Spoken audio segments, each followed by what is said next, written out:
की लाल लकीर खींचती रातें, खूनी मंसूबों से लिपटा दिन का उजाला, कई राज कई गुनाह, अपराधों की 25सी, हम तोड़ेंगे क्राइम की 32सी। आज मेरे साथ देखिए क्राइम 36 में कलंक।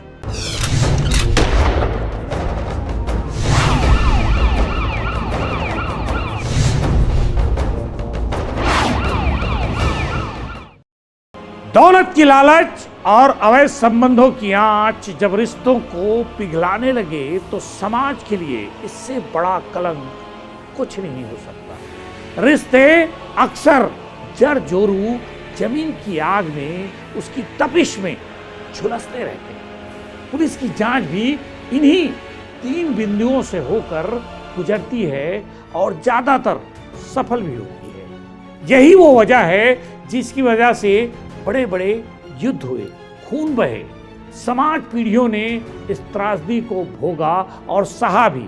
और जब तक मानव मात्र जिंदा है तब तक रिश्तों की आड़ में दौलत और हवस की भूख की वजह से समाज में कलंक का टीका लगता रहेगा।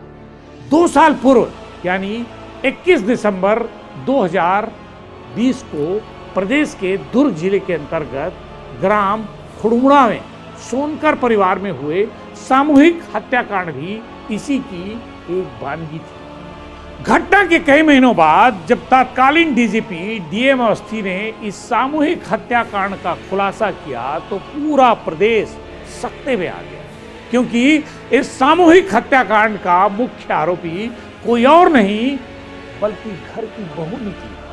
बहू निर्मला और रोहित के अवैध संबंधों का पता उसकी सास दुलारी बाई को पहले से थी और इस बात को लेकर अक्सर दुलारी बाई का विवाद अपनी बहू निर्मला से होता रहता था और दुलारी बाई अपने बहू को इस विषय को लेकर धमकाती भी रहती थी। वो उसका राज फांस कर देगी ऐसा उसको धमकी भी देती थी। निर्मला इस बात से अक्सर खौफ जता रहती थी कि उसके और रोहित के अवैध संबंधों का राज खुला तो उसे कलंकित होने से, तबाह होने से कोई भी नहीं बचा पाएगा। बस फिर क्या था, बहू निर्मला ने अपने कुकर्मों पर पर्दा डालने और प्रेमी के साथ अवैध संबंधों के पाप को दफनाने के लिए प्रेमी रोहित को पति गंगाराम से मिलवाया और बन गई खूनी कारनामे को अंजाम तक पहुंचाने की योजना। इस हत्याकांड को अंजाम देने से पहले सभी ने घर में शानदार पार्टी की। महीनों बाद पुलिस ने इस मामले का खुलासा किया और 4 लोगों के इस जघन्य हत्याकांड में शामिल उसके पड़ोसी महाकाल, दोस्त नरेश, प्रेमी रोहित को गिरफ्तार कर जेल भेज दिया। इस सामूहिक हत्याकांड तक पहुंचने में पुलिस को जिस 11 साल के बच्चे ने खास मदद की, उसे भी हत्यारों ने घटना को अंजाम देते वक्त मारने का भरसक प्रयास किया, किंतु वो बालक चालाक निकला। खून खराबा देखकर न तो वो विचलित हुआ न डरा, बल्कि चालाकी के साथ अपने आप को घटना स्थल में रखी टोकरी में छुपा लिया। हालांकि वो बालक पुलिस को तफ्तीश के दौरान घायल अवस्था में मिला, किंतु उसके चश्मदीदी ने पुलिस को जितनी मदद की, उसकी जितनी भी तारीफ की जाए वो कम है। बाद में इस साहसी बालक को वीरता पुरस्कार से नवाजा भी गया।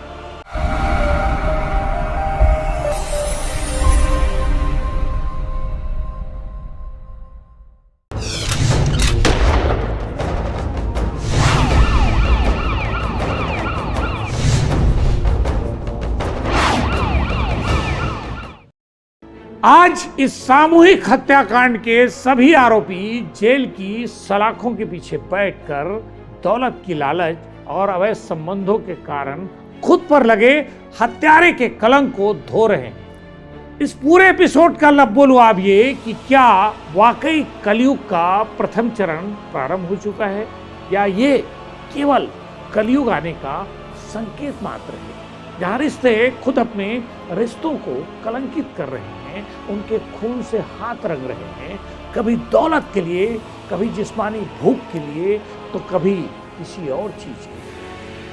रिश्तों का खून बहाकर किसी को क्या हासिल हो सकता है? हम कहां जा रहे हैं? समाज का इतना नैतिक पतन क्यों हो रहा है? इंसान को इंसानी खून बहाना मजाक लगने लगा है। मीडिया हमेशा इस बात को लेकर चिंता करती रहती है और करती रहेगी, लेकिन समाज के उन कर्णधारों को भी इस पर गहन चिंतन, गहन मनन करना होगा, जिनके कंधों पर समाज का दायित्व है। अन्यथा वो दिन दूर नहीं जब इस ब्रह्मांड में गूंजेगी विनाश की ध्वनि। खुड़बड़ा सामूहिक हत्याकांड हो गया, शासन प्रशासन ने अपना काम कर दिया, लेकिन हमने क्या किया? आपने क्या किया? हर आदमी ये सोचकर खुश है कि छोड़ो यार, अपने को क्या मतलब। तो समाज कैसे बच पाएगा? इस क्राइम शो में घटना का विवरण बताना ही हमारी ड्यूटी नहीं, बल्कि इस चैनल का एक दायित्व ये भी है कि समाज में इंसानी रिश्तों के लिए इंसान के मन में वो भाव पैदा हो जिसे इंसानियत कहते हैं। फिलहाल क्राइम 36 के इस एपिसोड में आज बस इतना है। अगली बार फिर होगी आपसे मुलाकात। तब तक आप बने रहिए News+21 के साथ और दीजिए मुझे इजाजत। नमस्कार। तोड़ेंगे क्राइम की 32वीं, मेरे साथ क्राइम 36 सिर्फ News+21 में।